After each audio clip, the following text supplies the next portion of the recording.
మీరు భక్తుడు అంటే ఏమనుకుంటున్నారు? మీరు భక్తికి నిర్వచనం ఏం చెప్పగలం? మనం ఒక మాట చెప్తాం. భక్తి అంటే మనం ఏమంటామంటే, ఆదివారం ప్రార్థనకు పోయి మనం వాక్యం విని పాట పాడి కానుకిచ్చి వచ్చి మళ్ళీ బైబిల్ మంచి చోట దాచిపెట్టి మళ్ళీ దాన్ని ఎప్పుడు తీయాలి? మళ్ళీ తీసి ప్రార్థనకి ప్రతి ఆదివారం క్రమం తప్పకుండా దేవుని సన్నిధికి వెళ్ళడం, ఇది భక్తి అనుకుంటాం. లేదా మనం భక్తి అంటే ఏమనుకుంటామంటే, జీతం రాగానే దేవుని భాగం 10వ వంతు తీసి ఇచ్చేయాలి భక్తి అనుకుంటాం.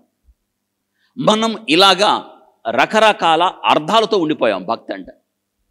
కొద్దిమంది మరింతగా ముందుకేసి ఇక మొదలవుతుంది త్వరలో లెంట్ దినాలు. అబ్బా, ఈ లెంట్ దినాలు 40 దినాలు వాళ్ళ కొరకే అన్నట్టు, వాళ్ళయే అవన్నట్టు. ఆ దినాలలో వాళ్ళు పూర్తిగా పూనకం భక్తుల్లోకి చేరిపోయి మాంసము చేపలు కోడిగుడ్డు తినకుండా వారు దుఃఖంగా బాధగా దిగులుగా విచారంగా వారు ఈ 40 దినాలు ఎంతో దిగులుగా ఉంటారు. అప్పుడు దేవుడు మిమ్మల్ని చూసి నవ్వుతాడు. సరిపోలా? అవును, అంతే కదా. ఎవరు దిగులు పడమన్నారు మిమ్మల్ని? ఏంటండి అలా ఉన్నారంటే, లెంట్ సార్, ఇడికి పోయే కాలం వచ్చింది అనుకుంటా నేను. లెంట్ అండి. లెంట్ ఏందిరా నాయన? లెంట్ ఏంది? లెంట్ దినాలంటే తెలుసా అసలు? బైబిల్లో ఉన్నాయా? అనుదిన క్రైస్తవుడిగా బ్రతకాలి సిద్ధిపోయి 40 దినాలు ఏడ్చేదేంది? రోజేడు ఆయన దగ్గర కూర్చొని, ప్రభువా నా భక్తి సరిలేదా, నా జీవితం సరిలేదా? రోజేడు 40 రోజులు భక్తి అని 40 రోజులు ముసుగులో మోసపోతున్నారా?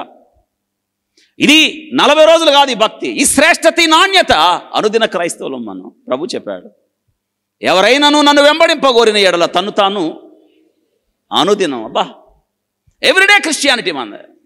ప్రతిరోజు, ప్రతి గంట, ప్రతి నిమిషం, ప్రతి సెకండ్, ఎవ్రీ బ్రీత్ దేవుడు అనుమతించాడు. అలా బ్రతకాలి. మన శ్వాస, మన ఉనికి ఆయనలో ఉంది. ఆయనలో బ్రతుకుతున్నాం, ఆయనలో చెలించుతున్నాం. ఇది కొల ప్రమాణం. ఇది అలా రావాలి. 40 రోజులు అయిపోయిన తర్వాత భక్తి వదిలేసి 40 రోజులు అయిపోయిన తర్వాత ఇది దేవుడు కోరలేదు మన నుంచి. ఆ విషయమే కాదు, పండగ దినాలు దేవుడు మనల్ని అసహించుకుంటున్నాడని జ్ఞాపకం చేస్తున్నాను.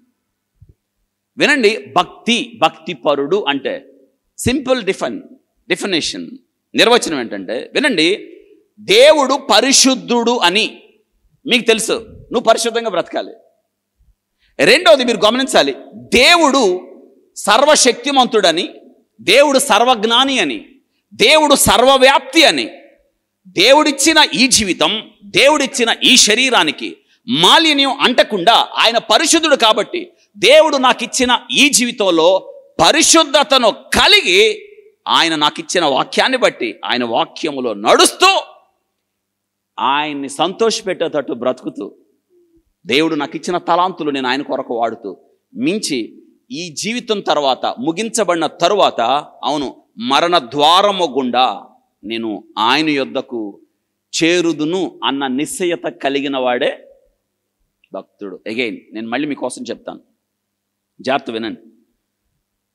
భక్తుడు, భక్తురాలు అంటే మొట్టమొదటి మీరు తెలుసుకోవాల్సింది ఏంటంటే, దేవుడు పరిశుద్ధుడు కాబట్టి నేను పరిశుద్ధంగా ఉండాలి.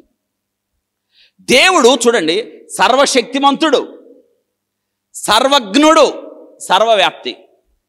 ఆయన అన్ని చోట్ల ఉన్నాడు. గుర్తుపెట్టుకోండి, అన్ని చోట్ల ఉన్నాడు. కాబట్టి దేవుడిచ్చిన ఈ జీవితం ఆయన కొరకే. దేవుడిచ్చిన ఈ శరీరానికి లోక మాలిన్యం అంటకుండా, ఆయన పరిశుద్ధుడు కాబట్టి మనం కూడా పరిశుద్ధతను కలిగి దేవుడిచ్చిన తలాంతులను ఆయన కొరకు వాడుతూ ఆయన్ని సంతోషపెడుతూ ఈ యాత్ర, జీవిత యాత్రలో మరణమును ద్వారం గుండా నేను ఎక్కడికి చేరుదును? ప్రభువు యొద్దకు చేరుదును అన్న నిశ్చయత కలిగిన వాడే ఎవరండి? ద సెయింట్, భక్తుడు. ఉన్నామా మనం అలాగా?